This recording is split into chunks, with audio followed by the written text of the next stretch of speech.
Her suitcase was already by the door when I came home. A bright turquoise one, the kind she always used for vacations. She was pacing in the living room, phone in hand, voice light and carefree. When she noticed me, she flashed a smile that didn't reach her eyes. "Hey babe," she said, slipping the phone into her pocket. "Just finishing up packing." "Packing?" I looked at the suitcase, then at her. "For what?" Her smile faltered for half a second before she recovered. "Didn't I tell you? Girls' trip. Hawaii. Just a week. The girls from the office and I wanted to unwind a little."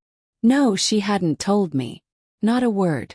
But I nodded slowly, pretending it didn't sting that she was flying across the ocean without even mentioning it until now. "Right," I said. "You did mention something about that, I think."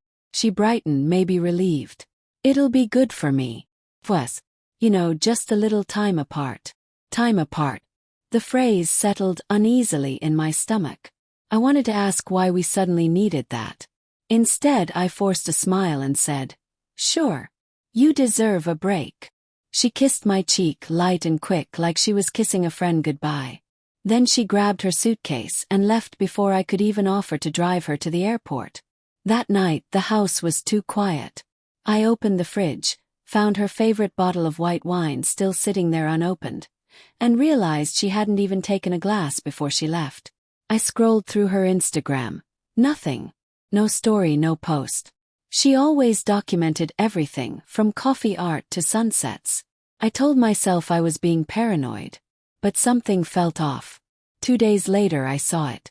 Photo. Not on her page, on Kevin's.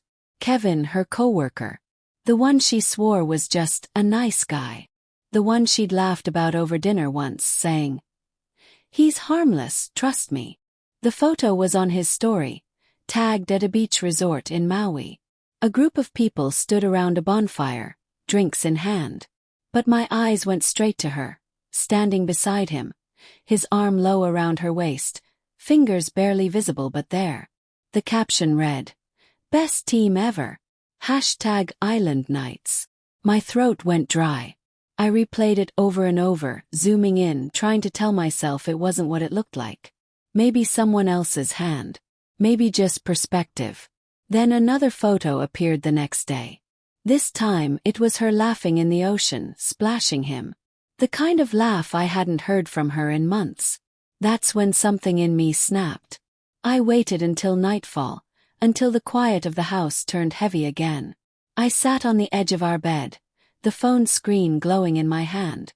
My thumbs hovered over the keyboard for a long time before I finally typed, "Hope you're enjoying the island with Kevin." I hit send. No emoji. No explanation. Just that. 3 dots appeared almost instantly, then vanished. Then my phone started ringing. Her name flashed across the screen. I let it ring once. Then I answered. What are you talking about?" Her voice was sharp, trembling. The background noise, music, laughter, waves, cut in and out. "You heard me," I said quietly. "Kevin. The guy you swore was just a friend. The one who somehow ended up on your girls' trip." "Wait, listen, it's not." I laughed bitterly. "Not what it looks like. Come on, Rachel, I've seen the photos. You didn't even hide it well." She went silent. For a long moment, all I could hear was the sound of her uneven breathing. "Who sent you that?" she finally whispered. "Does it matter?" said. "You lied." "I didn't." Her voice cracked. "I didn't mean to. Just happened. They invited him last minute, and I could hear her crying now, or maybe she wanted me to hear. I didn't care. "Save it. Enjoy the rest of your trip," I said, my voice calm but shaking. "Tell Kevin I said hi." Then I hung up. 5 minutes later my phone buzzed again. A text. "I'm coming home." I stared at it for a long time, the words blurry through the sting in my eyes. When she finally arrived the next evening, she looked exhausted, sunburned, swollen. She dropped her bags by the door and said nothing. The silence between us was almost alive, pulsing with everything unspoken. "You flew back fast," I said finally. Her lips trembled. "I couldn't stay there." Not after. Not after I found out. She swallowed hard. I wasn't thinking clearly. It wasn't supposed to be like that. Kevin, he was just. Cut her off. Don't try to rewrite it. She stepped closer, voice breaking. Please listen to me. I made a mistake. We didn't. Didn't what? Snap. Didn't sleep together.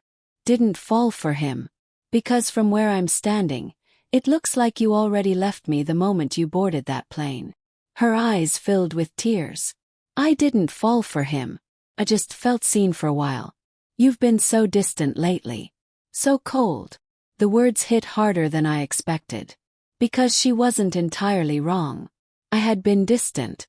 Work, stress, late nights. It had all built walls I didn't notice until she was standing outside them. But hearing her use that as an excuse shattered something inside me. So you decided to find warmth somewhere else, I said, my voice hollow. She wiped her face, shaking her head. It wasn't like that. It was stupid. I should have told you he was coming. Panic. I didn't know how to explain without it sounding bad. I looked at her for a long time, trying to find the woman I married. The one who used to reach for my hand in crowded rooms. But all I saw was someone I didn't recognize anymore. I trusted you, I said quietly. Even when the signs were there, I told myself you'd never do something like this. She whispered.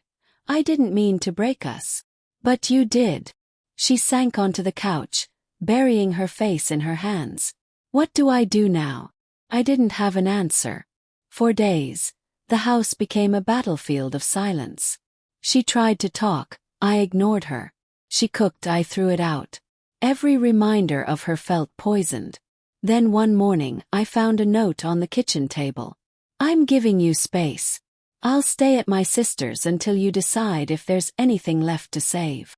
Beside it was her wedding ring, glinting in the morning light. I picked it up, feeling the weight of it in my palm. Cold metal. Empty promise. A week passed. I didn't call her. I thought about it every night but couldn't. The hurt was too raw. The image of her laughing beside another man burned too deep. Then one evening I scrolled through her Instagram again. New post. A photo of the sunset, captioned simply. Some mistakes can't be undone, but they can teach you what love really means. I stared at it for a long time. I wanted to be angry again, but all I felt was exhaustion. Betrayal doesn't end with the truth. It lingers, quiet and sharp, long after the shouting stops. And as I sat there in the empty house, her ring still in my hand, I realized something painful. I didn't know if I wanted her back, or just wanted the version of her I thought she was.